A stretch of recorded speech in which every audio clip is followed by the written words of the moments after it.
intorno alla data della Giornata della Memoria e stasera abbiamo davvero un ospite che siamo felici di, avere qui. È già stato ospite delle rassegne di Venerdì Storia, ma ritorna, a parlarci di un libro da poco uscito e quindi, siamo davvero felici di averlo. Lo possiamo considerare un amico dei nostri Venerdì Storia. Siamo anche felici perché c'è una, nutrita presenza di giovani che eventualmente invito a sedersi qui davanti, ci sono dei posti liberi e a loro dico anche che se vogliono possono ritirare al termine dell'incontro, un attestato di partecipazione che possono utilizzare ai fini della maturazione del credito formativo. In fondo alla sala ci sono disponibili anche i libri, il libro di cui parliamo stasera, I Carnefici del Duce, e altri libri che Eric Gobetti ha pubblicato nel corso degli anni. Vi leggo un breve profilo biografico. Enrico Gobetti, laureato in storia dell'Europa orientale, è dottore di ricerca in storia e membro del comitato scientifico dell'Istituto per la storia della Resistenza e della società contemporanea in provincia di Alessandria. I suoi ambiti di ricerca riguardano il fascismo, la seconda guerra mondiale, la Resistenza e la storia della Jugoslavia nel Novecento. Autore dei documentari Partigiani e Sarajevo Rewind e di diverse monografie, esperto in divulgazione storica e politiche della memoria. Tra le sue ultime pubblicazioni ricordiamo La Resistenza dimenticata, E allora le foibe e naturalmente il libro di cui ci parla stasera, I Carnefici del Duce. Buon ascolto, grazie.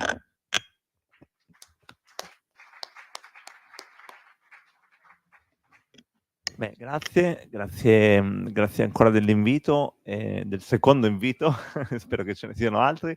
Grazie a tutti voi e a tutte voi di essere qua questa sera così numerosi. Ho visto che vi siete seduti qua davanti, quindi non devo più ripeterlo. Ci sono forse ancora un paio di posti, ma vedo che ci siamo più o meno tutti seduti. Bene, allora, io stasera affronto un tema non facile. Per aiutarmi però ho portato delle immagini, quindi adesso le metto così cominciamo.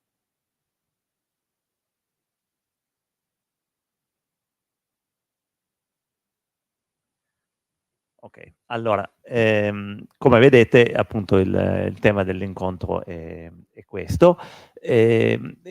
Cercheremo attraverso questo percorso storico di capire se c'è una specificità nei crimini di guerra fascisti, che cosa ha portato persone normali a commettere questi crimini prima ancora se questi possono essere definiti crimini, perché noi un po' diciamo fa parte del nostro dell'immaginario collettivo italiano, diciamo è parte dell'identità nazionale, direi, l'idea che gli italiani sono brava gente, che gli italiani non commettono crimini, non sono portati alla violenza, magari non sono buoni combattenti, le guerre le perdiamo quasi tutte, ma sicuramente non siamo violenti. Un immaginario che viene costantemente ripetuto, è stato ripetuto costantemente negli anni e nei decenni e che viene ribadito anche proprio nella più stretta attualità. Ad esempio mi viene in mente sempre sul tema della seconda guerra mondiale il recente film Comandante, che ribadisce per l'ennesima volta, no, un immaginario dei bravi italiani che pur in guerra, pur costretti diciamo a commettere atti di guerra, però si adoperano per salvare il nemico. Allora, ovviamente non intendo io questa sera capovolgere questo stereotipo, invece trasformare gli italiani in un popolo cattivo. Io parto dal presupposto che non esistono popoli buoni e popoli cattivi di natura, ma che ci sono circostanze e situazioni e contesti in cui qualunque popolo e quindi qualunque esercito può commettere crimini terribili, e purtroppo è quello che è accaduto all'Italia negli anni del fascismo. Allora, innanzitutto partiamo da un presupposto: i crimini di guerra per definizione vengono commessi in un contesto di guerra. L'Italia fascista è sostanzialmente sempre in guerra per tutto il ventennio, anche questo è un dato che forse abbiamo facilmente dimenticato. Sostanzialmente si tratta in tutti i casi di guerre di invasione o di guerre coloniali, quindi di guerre di oppressione verso altri popoli. La prima guerra, sostanzialmente la cosiddetta riconquista della Libia, che dura praticamente 10 anni, dal dalla presa del potere del 22 fino alla definitiva, diciamo, soppressione della resistenza libica nel 1931. Poi dal 1935 c'è la guerra d'Etiopia, come sappiamo. Nel 1936 l'Italia invia un corpo di spedizione in Spagna a supportare il golpista Francisco Franco per permettergli di prendere il potere contro il legittimo governo repubblicano. Un corpo di spedizione di 70.000 uomini, quindi è un numero molto consistente di soldati. E poi dal 1939 la seconda guerra mondiale, l'Albania, la Grecia, la Francia, la Jugoslavia, l'Unione Sovietica, sono tutte guerre appunto condotte fuori dai nostri confini. Questo è un dato che direi è significativo e va tenuto presente, perché le guerre condotte fuori dai confini sono guerre appunto di oppressione, di saccheggio. Lo scopo è quello di appropriarsi delle risorse dei paesi che vengono sottomessi e in qualche modo opprimere quel popolo. Popoli peraltro che nella logica dell'epoca erano ritenuti razze inferiori, in maniera più o meno estrema. C'è una logica razzista che attraversa tutta l'epoca fascista, che come dire, stabilisce una graduatoria di razze. Non lo fanno soltanto i nazisti, lo fa anche il fascismo italiano, e ovviamente gli etiopi, in quanto africani neri, sono in fondo a questa scala gerarchica. Ma anche nei confronti dei libici, e tanto più e tanto meno, leggermente meno nei confronti dei popoli europei, balcanici e slavi, c'è comunque la percezione di superiorità razziale e di inferiorità di quei popoli. Questo consente come dire, anche l'uso di armi non convenzionali, di armi proibite dalle convenzioni internazionali dell'epoca, come per esempio le armi chimiche. Su questo non mi soffermo particolarmente, perché credo che sia a fronte di un grande oblio rispetto ai crimini di guerra fascisti, forse l'unica cosa che ormai è entrata nell'immaginario collettivo e che in qualche modo tutti quanti siamo consapevoli che sia avvenuto è l'uso di armi chimiche nel contesto africano, in Libia ma soprattutto in Etiopia. E quindi non entro nel merito, diciamo questo è un crimine su cui c'è poco da discutere, nel senso è evidente, sia perché appunto si trattava di armi proibite dalle convenzioni internazionali, sia per gli effetti che quelle armi hanno e appunto la disumanizzazione del nemico contro cui vengono usate, che è ben esemplificata da questa vignetta dell'epoca. Ma in generale anche nei confronti, questa è una foto che riguarda invece la Jugoslavia, anche nei confronti dei popoli europei sottomessi al controllo, al dominio fascista di quegli anni, c'è un atteggiamento di mancanza di rispetto, di spietatezza, diciamo, di brutalità nei confronti di popoli appunto ritenuti inferiori e sui quali si esercitava la forza per poterne appunto conquistarne le risorse. Tutto ciò comporta una presenza di movimenti di resistenza in tutti i territori occupati o invasi dall'Italia fascista in questi decenni. Una resistenza che in parte è la normale conseguenza di un'invasione. Un popolo che viene invaso dall'esterno tende a ribellarsi e a combattere contro l'invasore. Questo è normale e lo vediamo accadere anche oggi in vari territori del mondo. Ma è anche la conseguenza della particolare brutalità con cui queste invasioni vengono condotte, appunto con la conseguenza della rapacità mostrata dall'Italia fascista in quegli anni, con appunto l'intento di opprimere e dominare totalmente questi territori e questi popoli. Questo ho scelto come dire, come simbolo della resistenza in generale, delle resistenze combattute contro l'invasione fascista, questa immagine per due ragioni. La prima perché è il primo fenomeno appunto di resistenza e anche di crimini di guerra fascisti, quello che è avvenuto in Libia appunto, quindi nel corso degli anni 20 e poi con il suo apice tra il 30 e il 31.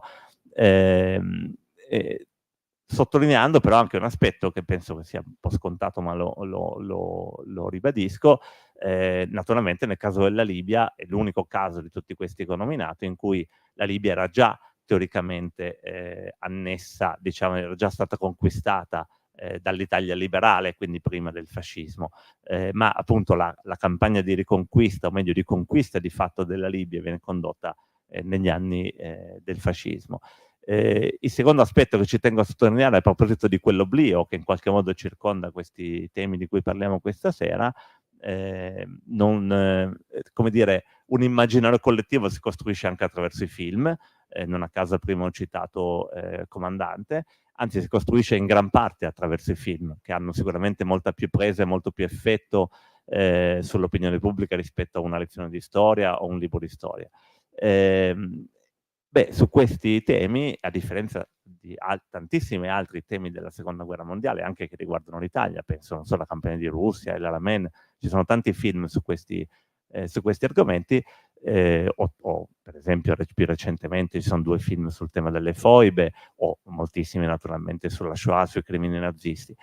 Sui crimini fascisti non esistono film, l'Italia non ha mai prodotto film sui crimini fascisti, e l'unico film che io conosca specificatamente incentrato sulla violenza fascista nelle guerre appunto di quegli anni è questo, Il Leone del Deserto, un film libico degli anni '80 che è stato, era un grande colossal, c'era Anthony Quinn, quindi grandi attori dell'epoca, viene tradotto in italiano ma proibito dalla censura in Italia nel 1989, quindi non stiamo parlando degli anni 30 o degli anni 50.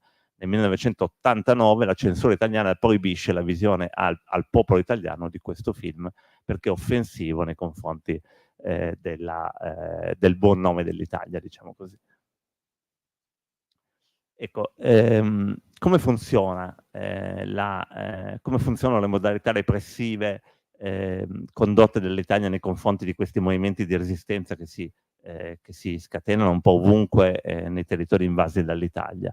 Essenzialmente le modalità sono sempre molto simili, chiaramente cambiano di volta in volta in base al contesto, ma diciamo il modello repressivo è sostanzialmente sempre lo stesso, che viene adottato inizialmente nei territori coloniali, quindi in Libia e in Etiopia, e poi viene importato in qualche modo in Europa e quindi adottato in maniera analoga anche in Europa. Di solito con una intensità minore, cioè con meno violenza, meno brutalità, appunto per ragioni di razzismo, perché nei confronti di popoli bianchi, pur inferiori ma comunque bianchi, l'atteggiamento era un po' meno violento. Ma di fatto appunto i metodi sono gli stessi. Questo documento che vi mostro, la circolare 3C, è forse per gli storici, ma non per gli altri, perché non lo trovate in nessun libro di storia, nessun manuale scolastico, diciamo, in uso nelle scuole, ad esempio, ma per gli storici è forse il documento più noto in assoluto riguardo appunto ai crimini di guerra fascisti, ed è in qualche modo una sorta di manuale di controguerriglia, pubblicato nel 1942 dal generale Mario Roatta, che all'epoca era il comandante delle forze italiane in Jugoslavia. È appunto un manuale che in qualche modo riassume le motivazioni e le modalità della repressione da adottare nei confronti delle resistenze. Mario Roatta, peraltro, è uno di questi carnefici del Duce, di questi criminali di guerra fascisti, peraltro mai processato né condannato, come la gran parte di questi criminali. Mario Roatta è anche forse uno dei migliori, se non il miglior generale italiano, nel senso che era un personaggio di altissima levatura, tant'è vero che è stato più volte capo di Stato Maggiore, comandante dell'esercito, e anche negli anni 30 è stato il comandante del servizio segreto militare, il SIM, e nella seconda metà degli anni 30 è stato anche il comandante del corpo di spedizione inviato in Spagna, appunto a supporto di Franco. Quindi ha avuto sempre dei ruoli di altissimo livello e di altissima responsabilità. Il fatto che sia lui l'estensore di questo documento, quindi non è irrilevante. Che cosa contiene questo documento che appunto in qualche modo riassume e codifica le modalità repressive. Beh, di fatto non so se riuscite a leggere tutto, ma insomma non importa, però le cose che ho sottolineato sono quelle a mio avviso più rilevanti.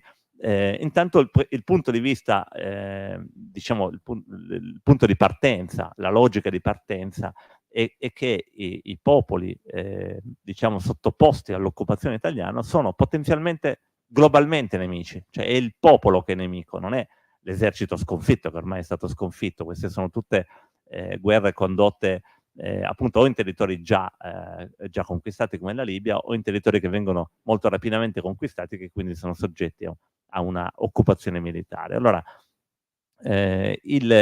l'intero popolo è considerato potenzialmente nemico, perché chiaramente si tratta di una oppressione, di un'occupazione oppressiva nei confronti di un popolo che non vuole essere dominato dall'Italia. Questo è chiarissimo agli stessi generali italiani, no?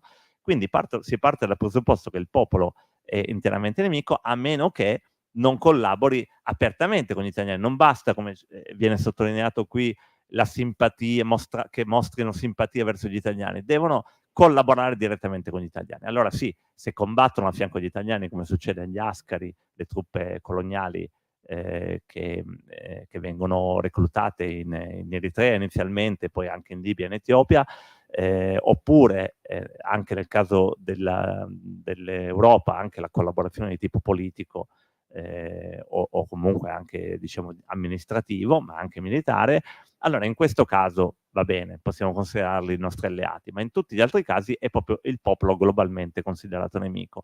Ho sottolineato tra parentesi anche il popolo italiano in qualche modo, perché questo documento, come altri documenti dell'epoca, se la prende con la bontà, la presunta bontà degli italiani, appunto dicendo gli italiani devono smettere di essere buoni, devono essere più brutali. È interessante perché questo stereotipo del bravo italiano non è stato partorito come si poteva facilmente immaginare nel dopoguerra in maniera, diciamo, autogiustificativa, ma era già esistente nel corso della Seconda Guerra Mondiale, solo che era concepito da questi comandanti militari come un dato negativo, anche dai gerarchi fascisti naturalmente, come un dato negativo, cioè un dato da combattere. Cioè, gli italiani sono troppo buoni, ma oggi, come dire, ce ne vantiamo.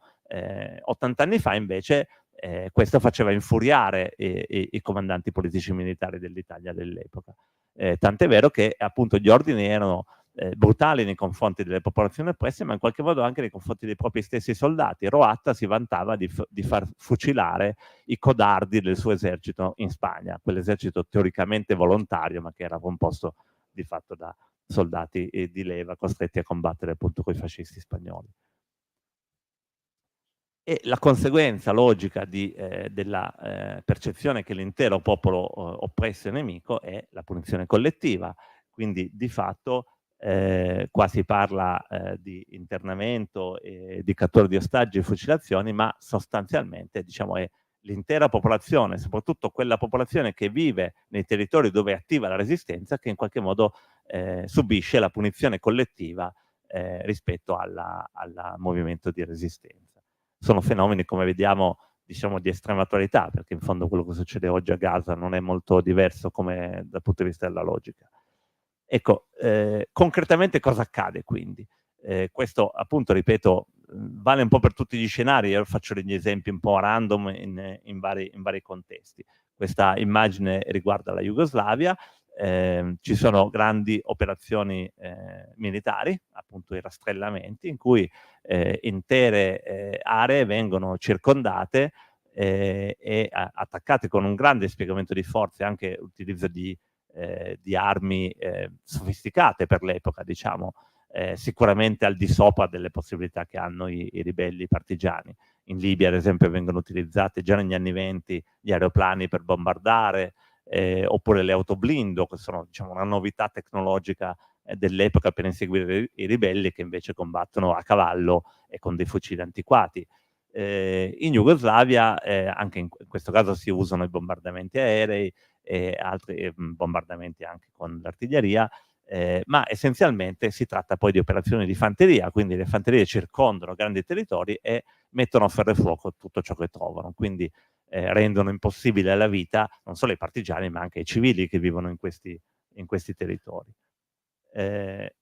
un caso clamoroso, diciamo, è quasi unico nel suo genere, è il caso che riguarda la città di Lubiana, l'attuale capitale della Slovenia, che all'epoca era addirittura annessa all'Italia, non occupata, era proprio annessa, era una provincia dell'Italia fascista, e che viene interamente circondata dal filo spinato e da un sistema di torrette di guardia nell'inverno del 42, e l'intera popolazione viene rastrellata, cioè viene controllata l'intera popolazione e deportata circa il 15% della popolazione, cioè essenzialmente quasi tutti gli uomini adulti, ma in ogni caso tutti gli intellettuali, gli studenti, gli operai, cioè quelle categorie di persone che sono considerate infide o pericolose per l'Italia fascista.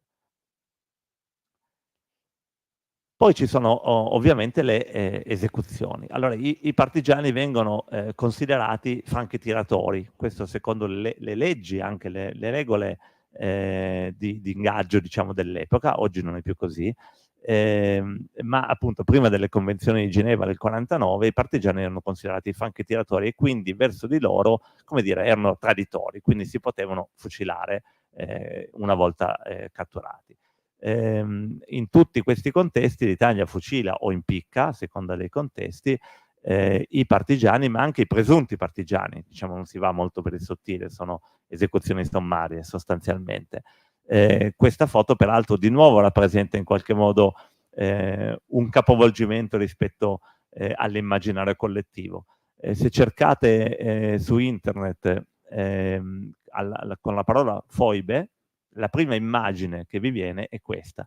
Questa immagine viene utilizzata ormai da decenni per rappresentare la vicenda delle foibe, che come sapete è il contrario di quello che stiamo dicendo adesso, cioè in quel caso sono i partigiani jugoslavi che uccidono italiani. In realtà è una foto che rappresenta l'esatto contrario. Rappresenta la fucilazione di 5 contadini sloveni nel 1942, nel luglio del 42, appunto in un paese della Slovenia. Contadini di cui si presupponeva che potessero essere partigiani, ma in realtà non ne abbiamo la certezza.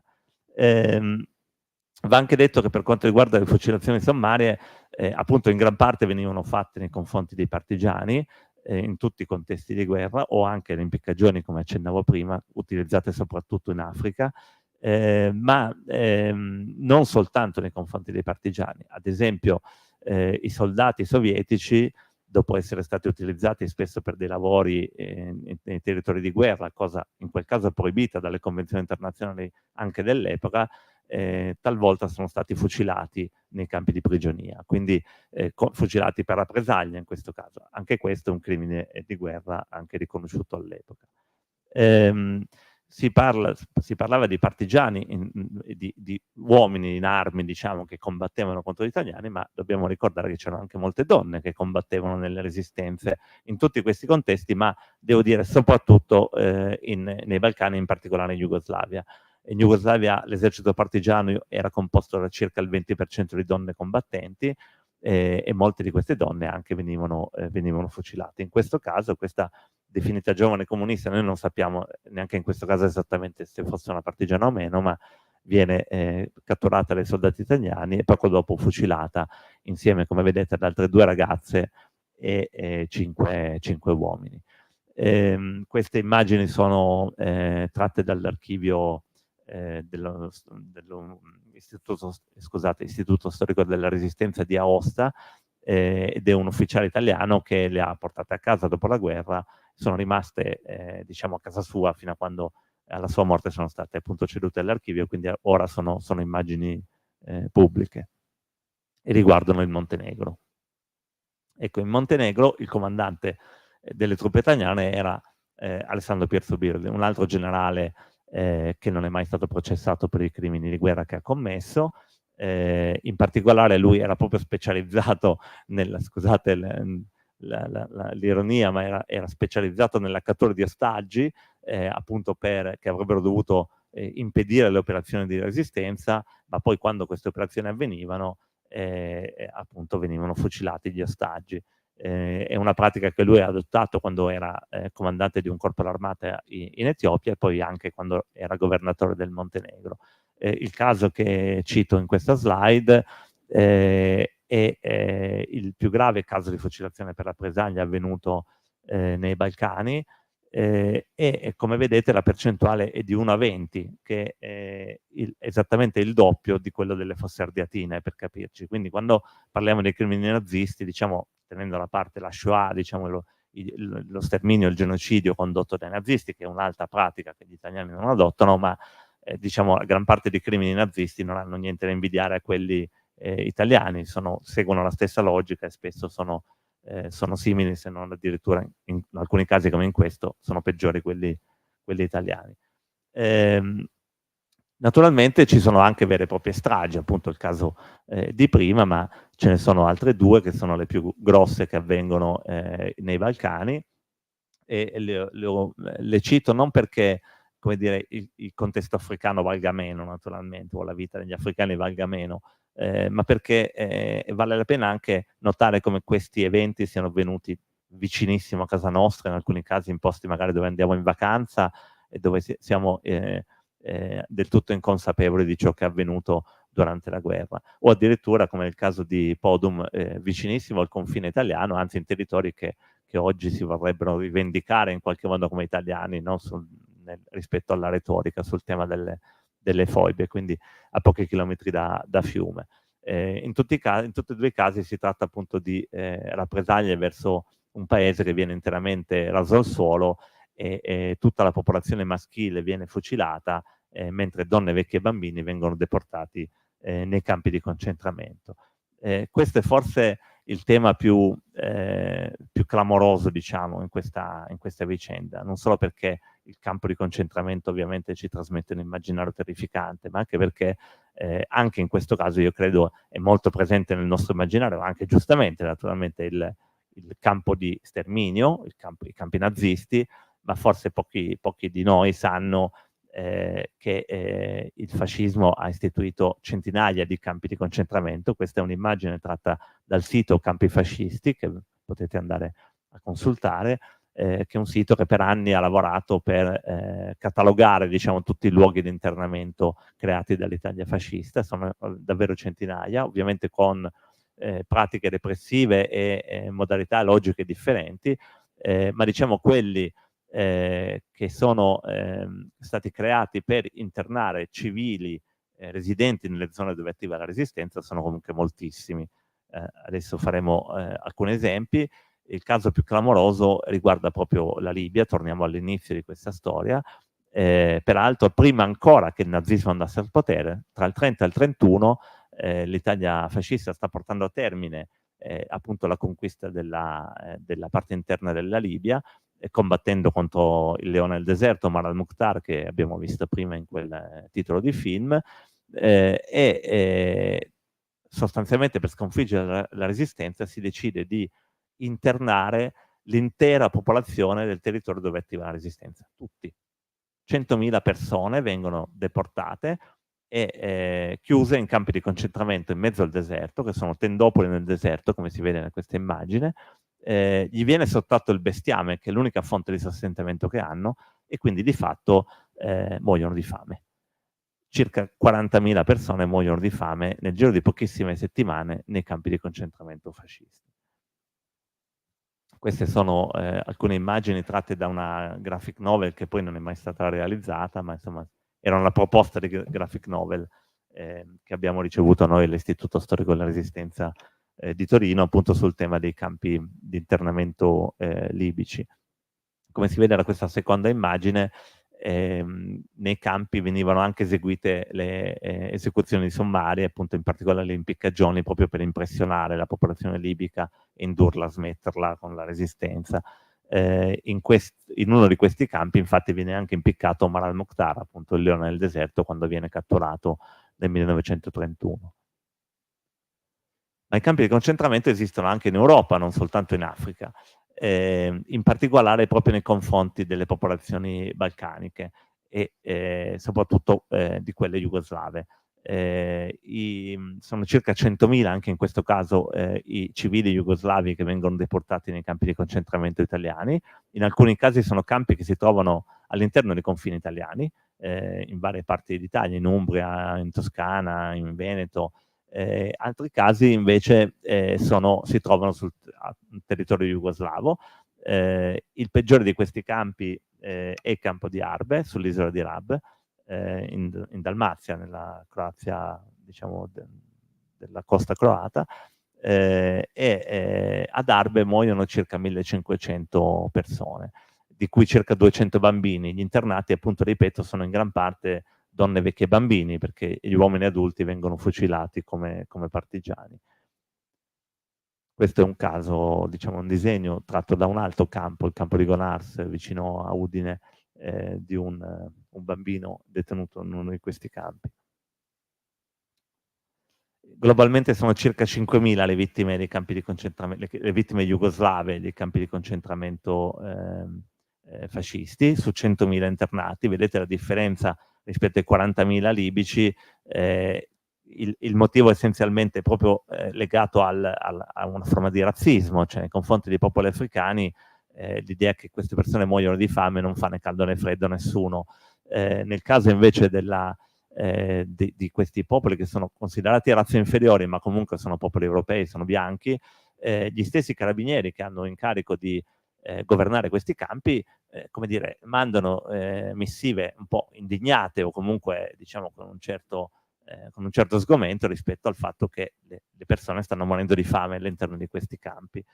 La reazione dei comandanti italiani è essenzialmente questa. Il comandante che all'epoca ha il comando della zona dove è presente il campo di Arbe risponde così a queste missive inviate dagli stessi carabinieri che hanno il comando del campo. Scusate, questa è l'unica immagine un po' brutale che trovate in queste slide. Non mi piace, devo dire, diciamo, usare l'emozione per creare sgomento. Ecco, io penso che sia importante ragionare sulle cose, quindi non tanto impressionarci. Però appunto la domanda è chi sono questi criminali? Chi sono questi carnefici del Duce? Abbiamo visto Roatta, abbiamo visto Gambara, questo è Mario Robotti, era comandante in Slovenia, nella parte nord della Jugoslavia, diciamo prima di Gambara, che abbiamo visto poco fa. Robotti in una di queste segnalazioni che riceve, in questo caso riguardante i rastrellamenti e le fucilazioni, scrive: si ammazza troppo poco, è una frase famosa appunto per noi storici. Sono ben 2 libri di storia dedicati a questi temi che si intitolano così, quindi insomma è un'immagine abbastanza impressionante. Ecco, la frase che riporto subito dopo è quello, diciamo, riassume in qualche modo il mio pensiero dopo lunghi anni di studio, cioè non dobbiamo pensare che si tratti di pazzi criminali sadici, spietati, non è questo il punto. Il punto è che ci sono delle logiche che in qualche modo favoriscono i più cinici, i più spietati, i più brutali, che sono logiche che hanno a che fare con un sistema di pensiero che in qualche modo è condiviso da tutti, che è il sistema di pensiero fascista essenzialmente, che è un sistema di pensiero sessista, maschilista, macista, militarista, basato sul rispetto degli ordini, sulla gerarchia, sulla disciplina, no? Credere, obbedire, combattere, e in cui la violenza è parte strutturale del sistema. Il fascismo è andato al potere con la violenza brutale, ha mantenuto il potere con la violenza brutale e ovunque opera il suo esercito, opera con la stessa violenza brutale, perché quella violenza è considerata un valore, è considerato un pregio. Chi opera con maggiore brutalità viene premiato, chi opera con minore brutalità non viene premiato, non fa carriera, acquisisce meno potere. E questa è la logica che porta avanti appunto militari come quelli che abbiamo visto prima, mentre magari fanno meno carriera quelli meno brutali, meno disposti a fucilare o uccidere civili indifesi. In qualche modo questa immagine di questo soldato un po' sconsolato, sempre proveniente dalla Jugoslavia, mi porta anche a dire che questi ordini criminali sono criminali anche nei confronti del nostro stesso esercito e dei nostri stessi nonni o bisnonni o genitori, a seconda dell'età che abbiamo, che sono stati costretti a commettere quei crimini o sono stati coinvolti in queste operazioni criminali dai loro superiori. In questi contesti ovviamente si possono anche fare delle scelte. Dicevo, certamente quel sistema di pensiero era condiviso da tutti, era in qualche modo la società era fatta così, certo era un pensiero fascista, ma era un pensiero in gran parte condiviso, però dobbiamo anche rammentare almeno due cose. La prima è che quando si dice beh all'epoca erano tutti fascisti, non è propriamente vero, c'erano centinaia di migliaia di antifascisti che hanno pagato con la loro vita la loro scelta, con l'esilio, con la prigione, col confino per molti anni, e c'erano anche persone che in qualche modo si rifiutavano, si ribellavano, denunciavano. Nel mio libro ci sono, oltre ai carnefici, ci sono anche dei ricordati dei casi appunto di, tra virgolette, buoni, che in quel contesto hanno scelto appunto in qualche modo di stare dall'altra parte o appunto di denunciare. A questo proposito faccio solo un esempio che riguarda questi due personaggi. Uno dei due lo vedete, Vincenzo Goioli, è il comandante del campo di concentramento di Arbe. Diciamo l'altissima percentuale di morte per fame nel campo di Arbe è dovuta proprio alla sua gestione, che di nuovo non è una gestione particolarmente brutale, non è un sadico che si aggira per il campo sparando ai detenuti come si vede in Schindler List, per dire, ma è semplicemente è un cinico che preferisce, che accoglie l'occasione che ha di essere comandante di un campo di concentramento e quindi di gestire circa 1 migliaio di soldati e migliaia di detenuti per fare carriera, arricchirsi e acquisire potere. E infatti lui, insieme ad alcuni suoi dipendenti, diciamo, sottrae il cibo destinato agli internati per rivenderlo al mercato nero. E questo fa sì che ovviamente le condizioni di vita già disastrose degli internati in quel campo peggiorano ulteriormente e quindi le persone muoiono di fame, di stenti in quel campo. A destra il ragazzo che vediamo, che si chiama Umberto Graziani e non ha nessuna parentela con Rodolfo Graziani, che invece è il peggior criminale di guerra fascista, ne parleremo dopo.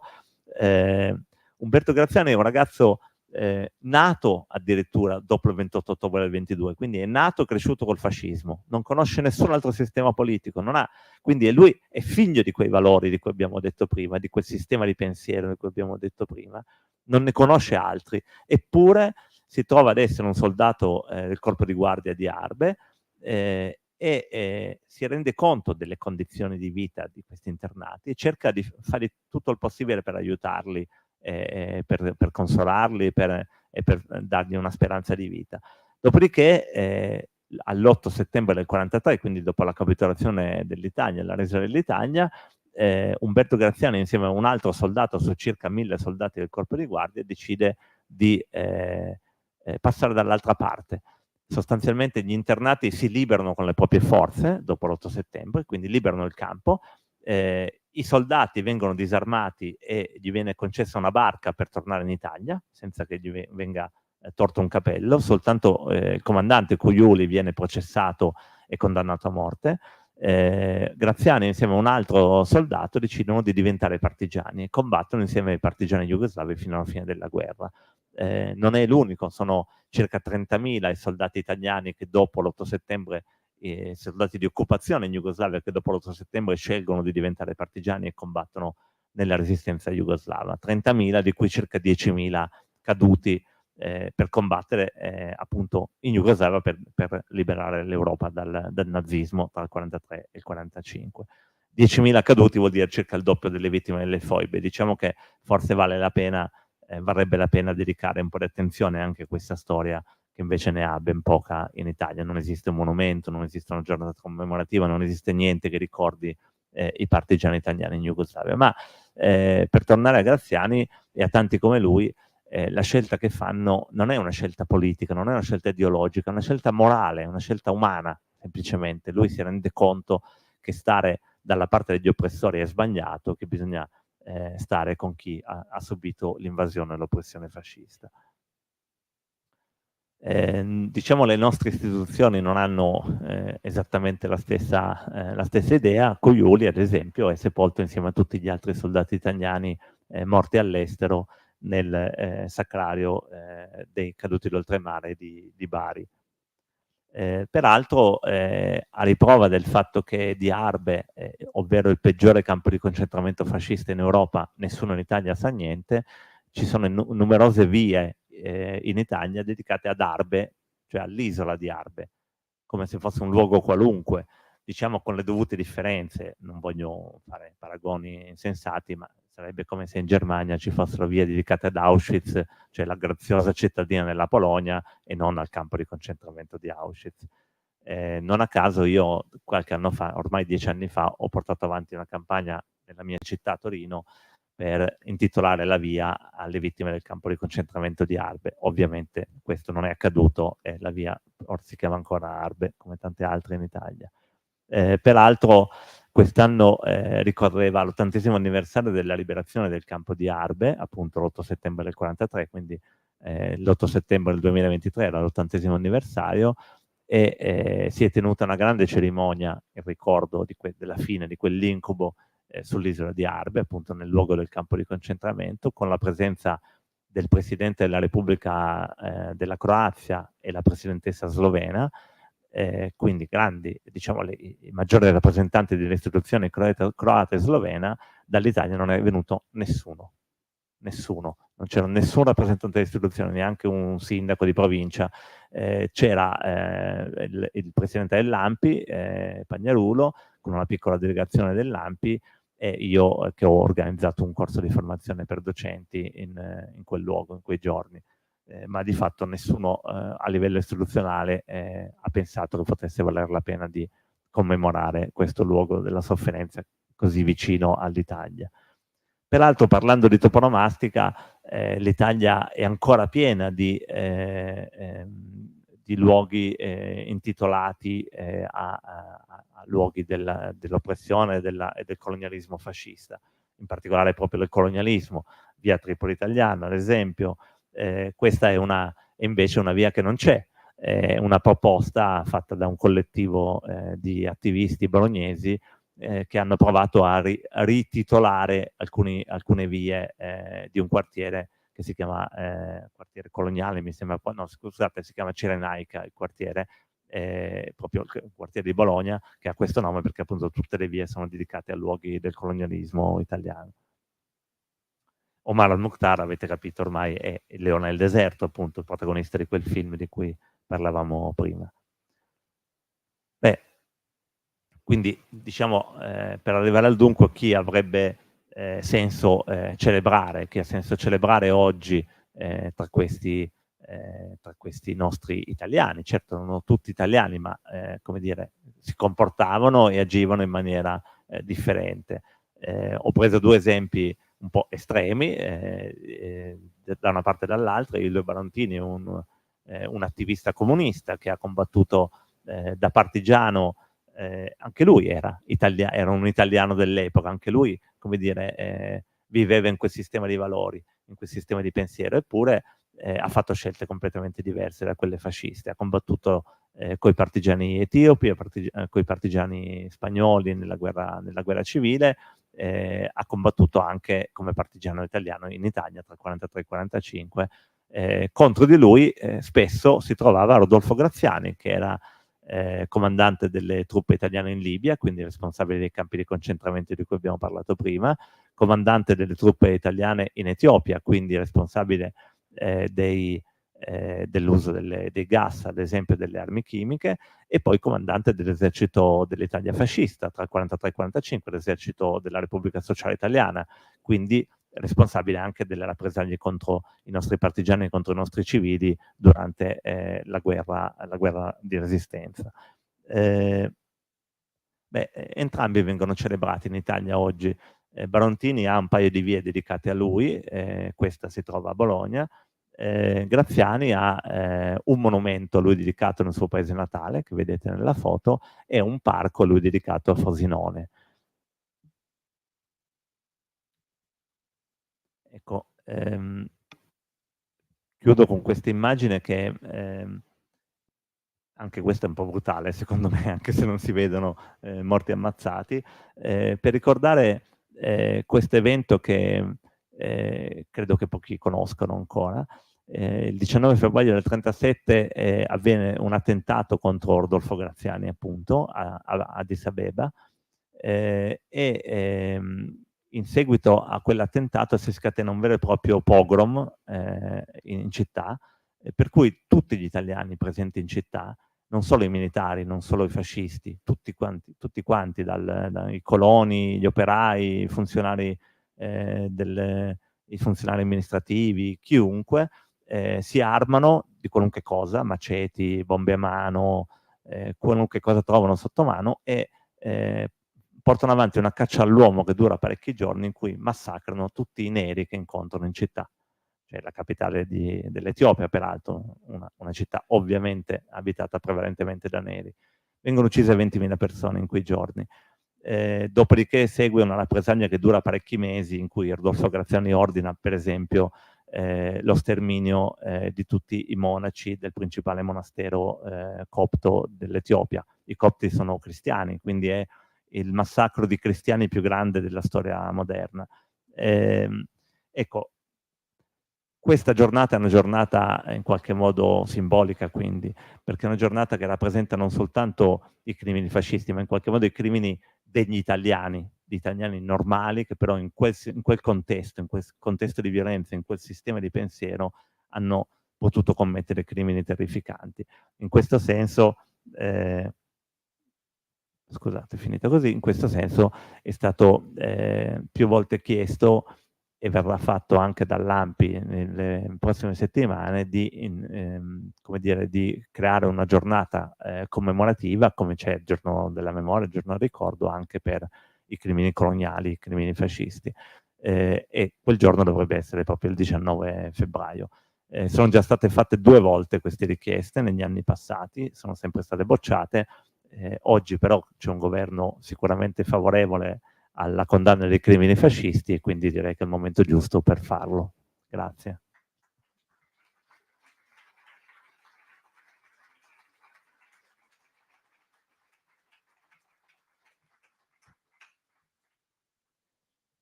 Allora, io sono stato volutamente breve, insomma il più breve che riuscivo, e, e quindi direi che abbiamo ancora più di mezz'ora di tempo e se ci sono domande, insomma, mi piacerebbe confrontarci. Allora, c'è una domanda là e una...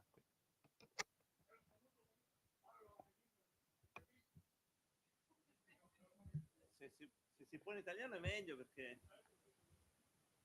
non voglio sembrare nazionalista.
Non esageriamo.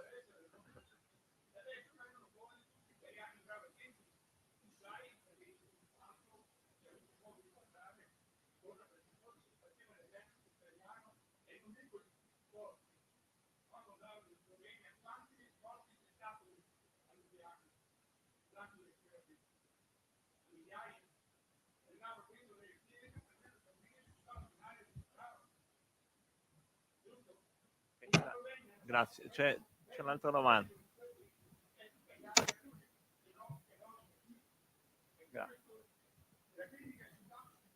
Sì, no, ma va benissimo la critica. Adesso rispondo, ma prima raccolgo un po' di domande.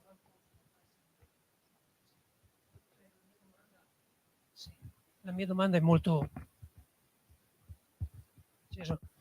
Vabbè, la mia domanda è molto semplice, perché io capisco che la storia ha i suoi tempi. Ci sono tempi per alcune cose e tempi per altre. Però, subito dopo la guerra, perché il Comitato di Liberazione Nazionale è passato sopra tutto questo? Perché non c'è stato un processo di rivisitazione? So di figure importanti nell'organigramma fascista che sono state traslocate nell'organigramma del nuovo Stato, ipso facto. E mi sono sempre chiesto perché è mancato questa rivisitazione, questo processo. E ancora oggi sembra così difficile parlarne. Altri interventi, domande? Sì, qua.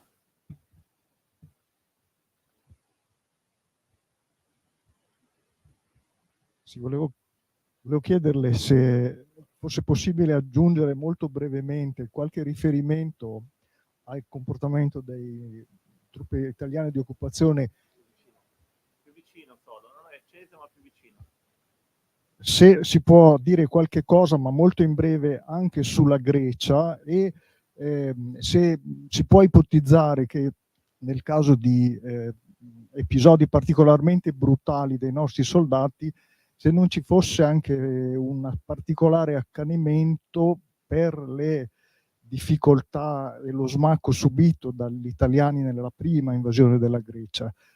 La seconda cosa separata da questa, anche qua molto in sintesi se le è possibile, però quali sono state le ragioni principali che hanno impedito poi dopo la guerra di processare i responsabili dei fatti più gravi e se in questo, chiedo proprio, non c'entri in qualche modo l'amnistia anche voluta da Togliatti o se la giurisdizione militare è comunque separata.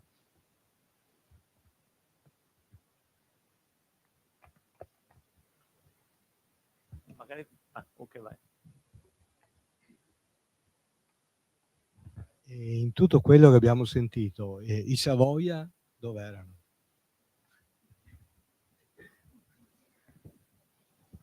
C'è ancora un altro?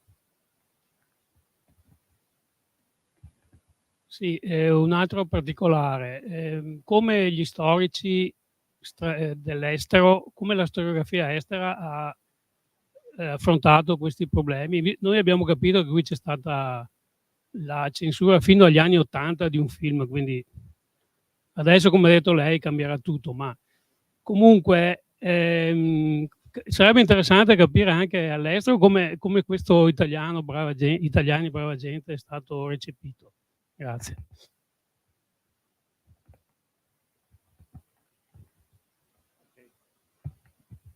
C'è una stima dei morti in Jugoslavia fatte dall'esercito italiano?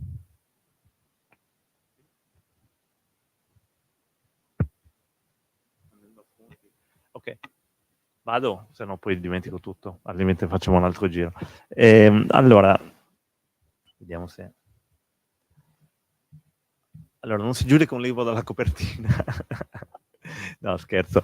Allora, il titolo, devo dire, più che altro, no, anche a me non piace tantissimo, posso dirlo, è stato scelto dall'editore, però è un titolo che vuole essere accattivante, naturalmente.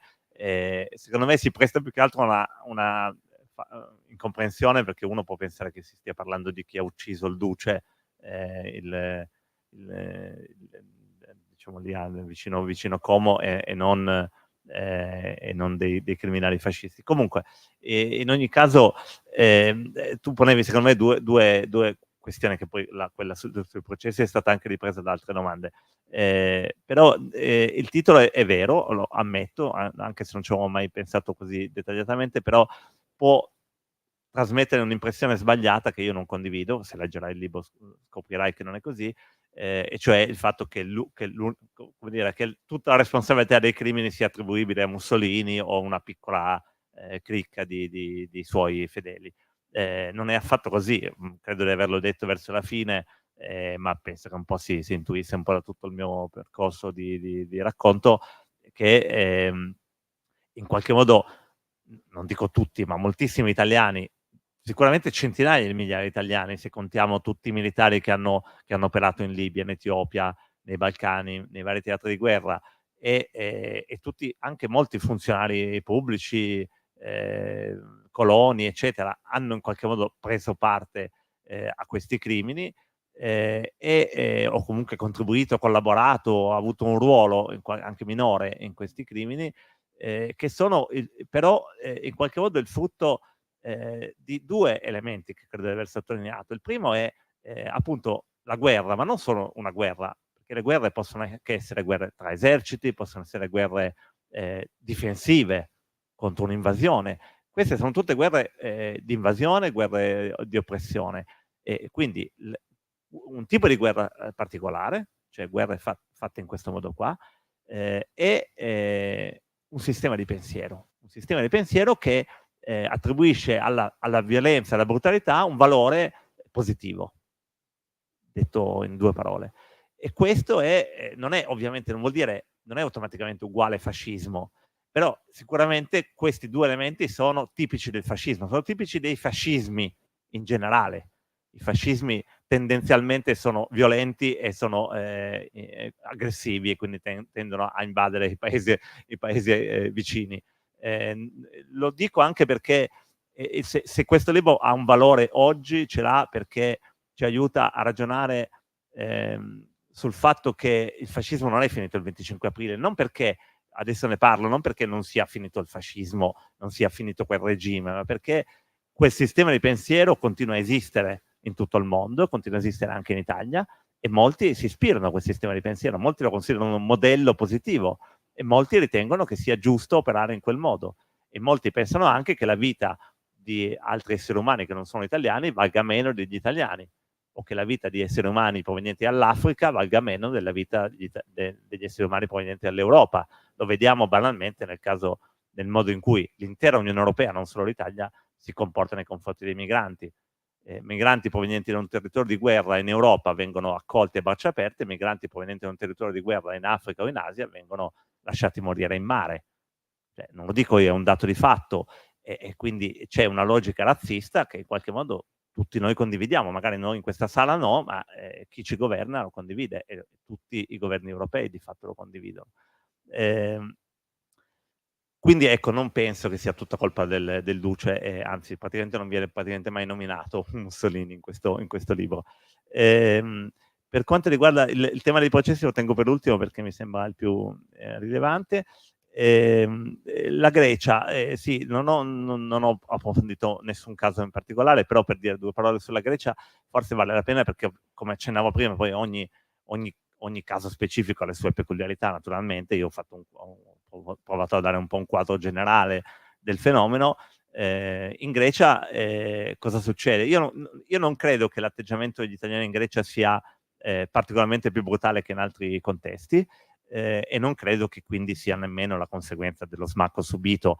Sicuramente la debolezza militare italiana in qualche modo contribuisce ad aggravare la violenza. Cioè, come dire, i generali italiani aumentano il livello di violenza perché non riescono con le armi a ottenere quello che vogliono e quindi aumentano la brutalità. Quindi la brutalità italiana, forse a differenza di quella tedesca, non è il frutto della forza, ma il frutto della debolezza.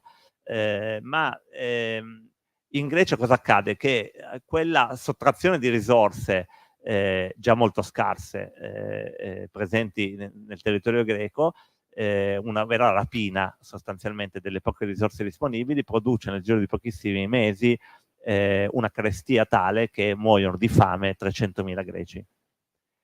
Quindi questa colossale tragedia porta con sé una devastazione della società greca, con effetti collaterali per cui, ad esempio, le persone muoiono o comunque rischiano di morire, ovviamente gli elementi più deboli della società, quindi spesso i vecchi, i bambini e le donne.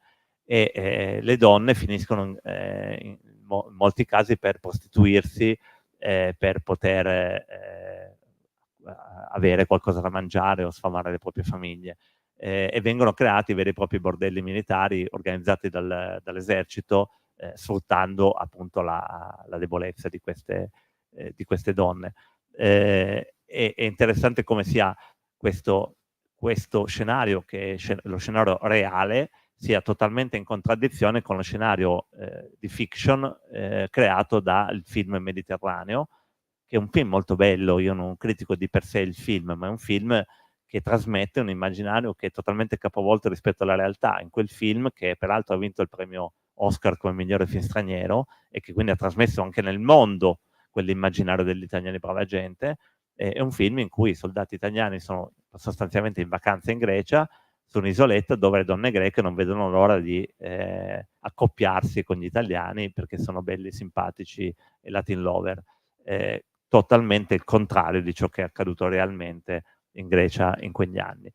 La seconda conseguenza di quella terribile carestia è l'inizio della resistenza. In questo contesto di devastazione della società si sviluppa la resistenza, che non è, come accennavo prima, non è soltanto la conseguenza di un'invasione subita per cui cerchi di difenderti. La Grecia si è difesa splendidamente rispetto contro l'Italia, tant'è vero che aveva praticamente vinto la guerra e conquistato un terzo dell'Albania, ma poi viene conquistato dalla Germania, dall'esercito tedesco. Una volta sconfitto l'esercito, di fatto non nasce subito la resistenza in quel territorio, cosa che invece succede in Jugoslavia, e la resistenza si sviluppa, diciamo, come conseguenza di quell'oppressione violenta e di quella tragedia che è appunto la carestia, che è stata in qualche modo creata, anche se involontariamente, però di fatto è il risultato dell'invasione italiana.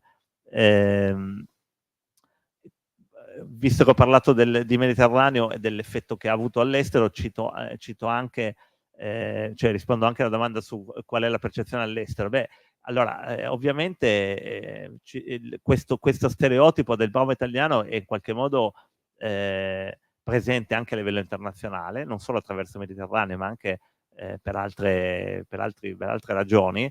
In qualche modo si sovrappone e si contrasta con lo stereotipo della mafia e dell'italiano mafioso. Diciamo, sono i due grandi stereotipi trasmessi dal cinema internazionale e diffusi in tutto il mondo. Però la percezione che gli italiani abbiano commesso crimini di guerra non è così presente nel resto del mondo. Paradossalmente, in alcuni casi non è nemmeno così presente nei paesi che hanno subito l'invasione italiana, perché in alcuni casi la memoria delle violenze subite dai tedeschi è peggiore e quindi sovrasta quella italiana, ad esempio in Grecia e in Jugoslavia, oppure perché si è scelto di costruire un percorso memoriale che si concentra magari sulla resistenza o su altri fenomeni, ma non tanto sui crimini italiani. Peraltro anche perché, come dire, gli italiani sono poco credibili come nemici militari, proprio per la ben nota incapacità militare dell'Italia nella sua storia.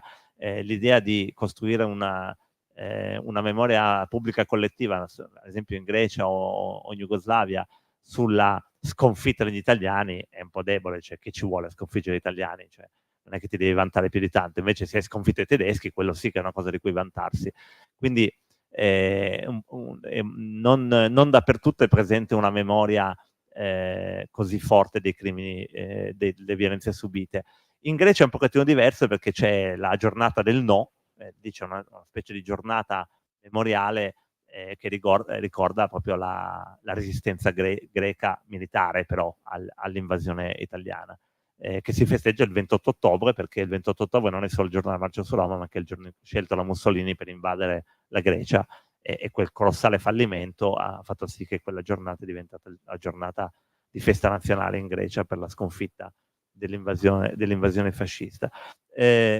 Va detto però che a fronte di una memoria pubblica italiana che è quasi del tutto inconsapevole dei crimini fascisti, all'estero comunque questi crimini sono più conosciuti, e soprattutto sono stati pubblicati molti libri, molte ricerche sui crimini fascisti. Anche in Italia, diciamo, negli ultimi 30-40 anni, in realtà molti studiosi come me e altri colleghi hanno pubblicato dei libri. Peccato che in Italia non si fa carriera pubblicando libri di questo tenore, per cui praticamente nessuno dei miei colleghi che ha scritto libri su questi temi è riuscito a entrare all'università, compreso il sottoscritto.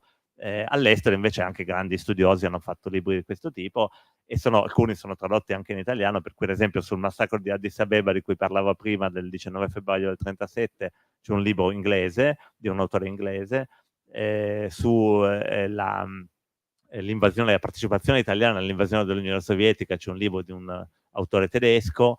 Insomma, i migliori libri in realtà su questo tema sono scritti da studiosi stranieri, questo direi che è abbastanza significativo. Che ruolo hanno i Savoia in tutto ciò? Di sparring partner, potremmo dire, nel senso che ovviamente l'Italia fascista è uno strano totalitarismo in cui comunque il re ha un ruolo importante, tant'è vero che quando si decide di liberare di Mussolini lo fa senza grandi difficoltà. Il 25 luglio del 1943 lo fa arrestare dai carabinieri, quindi non è il ruolo del re è in ombra, ma è comunque sempre in qualche modo significativo. Di fatto il re condivide questo sistema di pensiero e questa modalità di agire. L'esercito peraltro giura fedeltà al re in Italia, non giura fedeltà al fascismo, a Mussolini come in Germania, per cui in qualche modo queste violenze vanno attribuite almeno in parti uguali al regime e ai Savoia. Veniamo al punto chiave. Allora, avete sollevato 3 questioni, diciamo, sul dopoguerra. Una riguarda l'amnistia e ce la togliamo subito. Allora, l'amnistia Togliatti riguarda i crimini del 43-45, cioè i crimini di collaborazionismo. Cioè, gli unici processi che vengono fatti nel dopoguerra sono processi per collaborazionismo, cioè per chi ha collaborato tra il 43 e il 45 con gli invasori tedeschi. Quei processi vengono fatti. Rodolfo Graziani, ad esempio, viene processato per questi crimini e condannato, solo che dopo 4 mesi viene liberato con l'amnistia Togliatti. Quindi Rodolfo Graziani si è fatto 4 mesi di carcere e poi è diventato il presidente onorario del Movimento Sociale Italiano, un partito politico neofascista fondato nel 1946, quindi in Italia praticamente non abbiamo avuto un partito fascista per circa un anno tra il 1945 e il 1946, e peraltro un partito fondato da criminali di guerra di fatto, e il cui presidente è stato per diversi anni appunto Rodolfo Graziani, il peggiore criminale di guerra fascista. Lo dico perché insomma recentemente è stato ricordato come un importante tassello nella nostra storia democratica. Insomma, forse avremmo fatto volentieri meno di quel tassello. Questo per quanto riguarda quindi le amnistie che riguardano i processi fatti per i crimini commessi tra il 43 e il 45. Invece i crimini commessi prima del 43 non vengono mai processati, non vengono mai fatti quei processi, perché c'era un sistema di richiesta attraverso una commissione internazionale dei paesi che avevano subito l'invasione fascista, per cui si portavano avanti delle istruttorie e si chiedeva la consegna, l'estradizione dei criminali di guerra a questa commissione internazionale.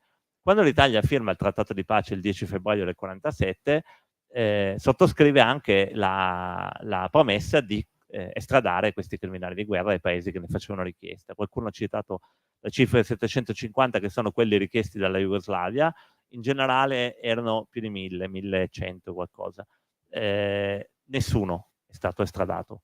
Nessuno è stato estradato perché semplicemente l'Italia ha tirato il più possibile alle lunghe la pratica di consegna di estradizione, facendo una controcommissione interna di inchiesta per stabilire se questi erano criminali o meno, eccetera, eccetera, facendo delle commissioni per criminalizzare i partigiani dei vari territori dove l'Italia aveva invaso. E insomma, sostanzialmente alla fine, attraverso un accordo segreto internazionale, l'Italia ha rinunciato a processare i criminali nazisti che avevano commesso crimini in Italia, il famoso armadio della vergogna, che è stato girato al contrario e messo contro il muro, e quindi molti di quei processi, Sant'Anna Stazzema, Marzabotto, non sono stati fatti, e in cambio però non ha dovuto consegnare i propri criminali di guerra.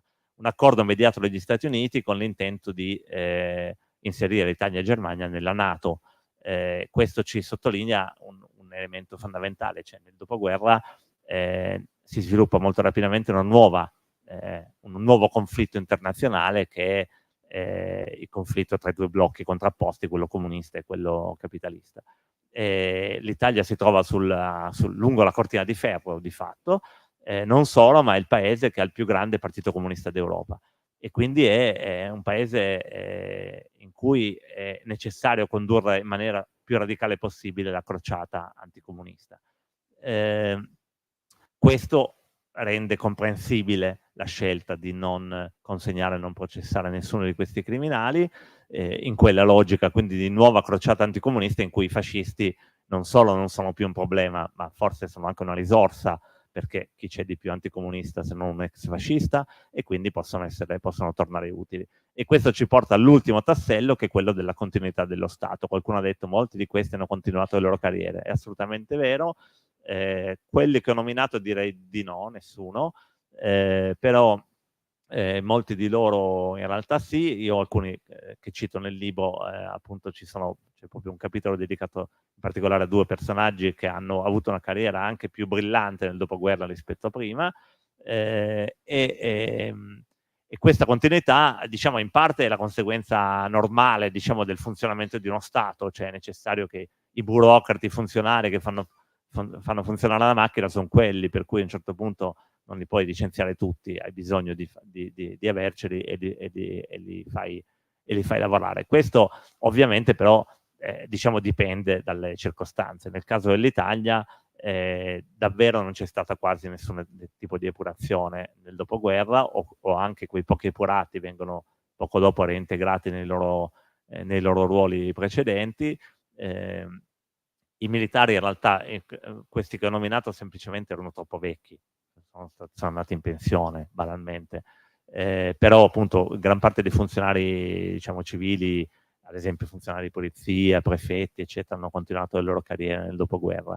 Nel contempo invece gli ex partigiani che avevano magari erano entrati nelle forze di polizia o nell'esercito, vengono tutti licenziati. Non solo, ma a partire dalla fine degli anni 40 cominciano a essere condotti dei processi contro i partigiani, diciamo, con l'idea che gli atti di guerra condotti durante la guerra partigiana venivano considerati come omicidi, sostanzialmente come reati compiuti in tempo di pace. Quindi se tu avevi ammazzato un fascista nel 44 era un omicidio, nel 49 venivi processato come un assassino. Questo fa sì che a metà degli anni 50 ci fossero in carcere, nelle carceri italiane, circa il doppio di ex partigiani rispetto agli ex fascisti. E tutto questo ovviamente ci rappresenta un'Italia che non ci piace, capisco dalle vostre facce, ma che è l'Italia del dopoguerra, attraversata appunto da un nuovo conflitto, da una nuova tensione, che non è più quella di prima, ma è quella appunto della crociata anticomunista, diciamo, in cui quindi gli ex partigiani, in particolare gli ex partigiani comunisti, sono nemici, e qualche volta appunto gli ex fascisti possono tornare utili.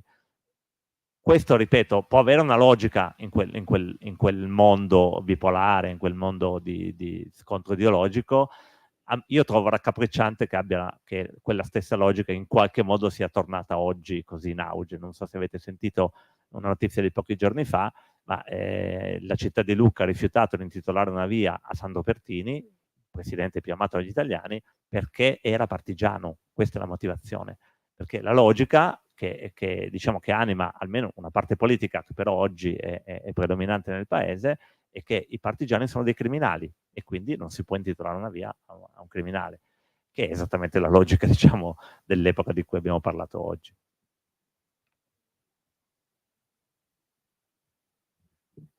Sì, lo so, ma non mi devi convincere a me, lo so che io gli intitolerei qualunque cosa, però è una motivazione assurda, ma purtroppo secondo me è presente nel senso comune oggi.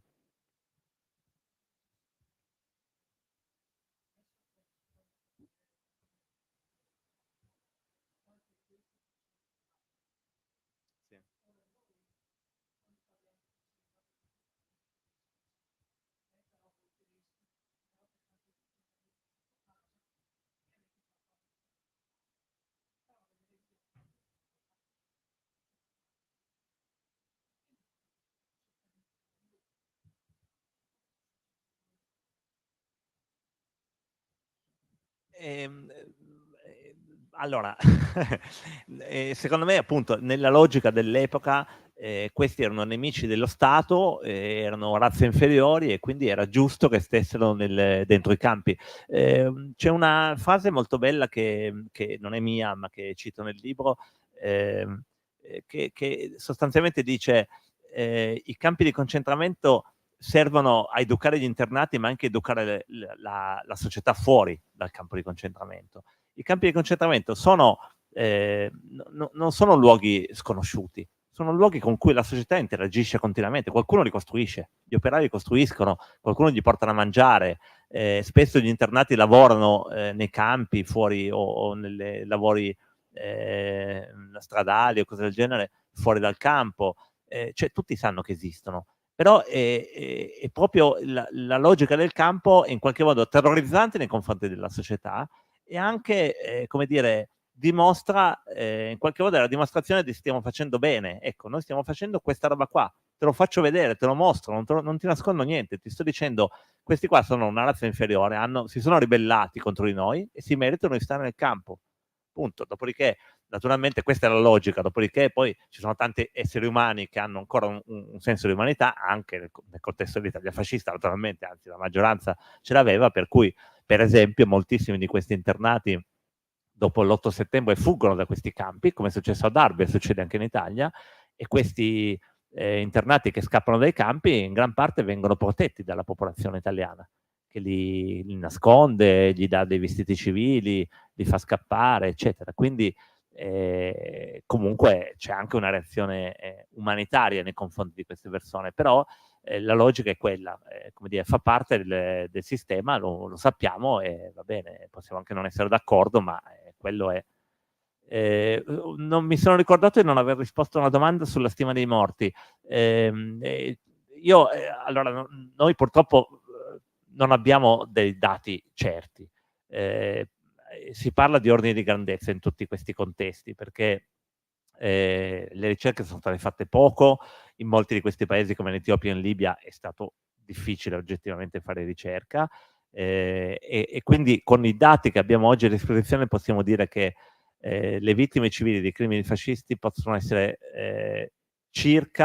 calcolabili in circa, appunto, come ordine di grandezza, 1 milione. Quindi insomma è una cifra molto consistente, molto considerevole. Non sono i 10 milioni dei campi nazisti, però insomma comunque forse varrebbe la pena confrontarsi con questa storia anche per questioni numeriche.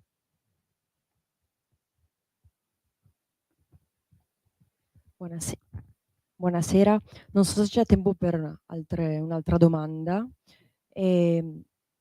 Grazie del contributo intanto. Mi aggancio a alcune cose che ha detto. La prima riguardava anche il discorso della toponomastica, cioè è una domanda che le faccio anche rivolta al presente, nel senso chiedo un suo parere anche come storico.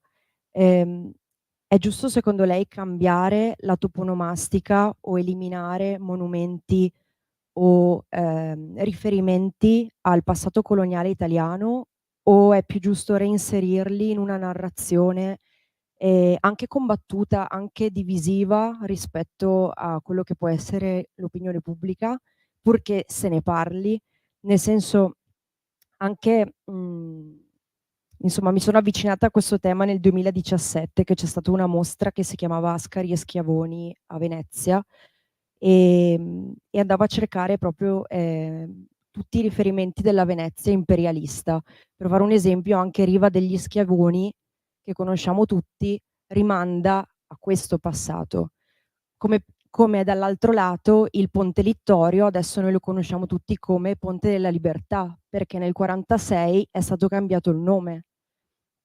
Quindi se i luoghi in cui viviamo, diciamo implicitamente ci dicono cosa e chi ricordare, è vero che possono anche essere vissuti in modo creativo e anche eterogeneo da chi li vive.